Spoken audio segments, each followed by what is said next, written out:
అంటే పికప్ లెవెల్లో తీసుకొని చేయండి. Will be the best experience for you. Hello guys, welcome back to RD carbon cleaners. ఈ రోజు వచ్చేసి మన హోమ్ డోర్ సర్వీస్ కోసం మన లింగంపల్లి వచ్చాము. అండ్ మనం చేసే వెహికల్ వచ్చేసి ఏంటంటే రాయల్ ఎన్ఫీల్డ్ కాంటినెంటల్ జీటీ.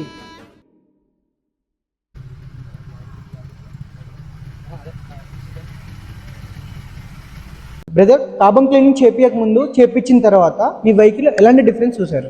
ఏం లేదన్న, అది ఫస్ట్ మనకు ల్యాగ్ సౌండ్లో లైక్ సైలెన్సర్లో సౌండ్ తక్కువ వస్తుండే, మన ఇంకా గేర్ ల్యాగ్ అవుతుండే, మన పర్ఫార్మెన్స్ కూడా తక్కువ ఉండే, మైలేజ్ కూడా తక్కువ ఇస్తుండే. ఇప్పుడు చేసిన తర్వాత ఇప్పుడు టెస్ట్ డ్రైవ్ పోయినాం మనం. అది దాంట్లో నాకు పర్ఫార్మెన్స్, సౌండ్, క్లారిటీ జబర్దస్త్ ఉంది. దాంట్లో ఏది కాంప్రమైజ్ లేదు, జబర్దస్త్ ఉంది. ఓకే. ఇప్పుడు చూస్తే ఫీల్ వస్తుంది, ఆ సౌండ్ అవన్నీ ఫీల్, అవునా? వేరే లెవెల్ ఫీల్ వస్తుంది. ఎలా అనిపించింది బ్రో ప్రీవియస్ కి ఇప్పటికి? అప్పుడు ఫస్ట్ కొంచెం ల్యాగ్ అవుతుండే, మనం లైక్ థ్రాటల్ ఇస్తే అప్పుడు కొంచెం మనకు ఫీల్ కాకుండా క్రేజీ లెవెల్.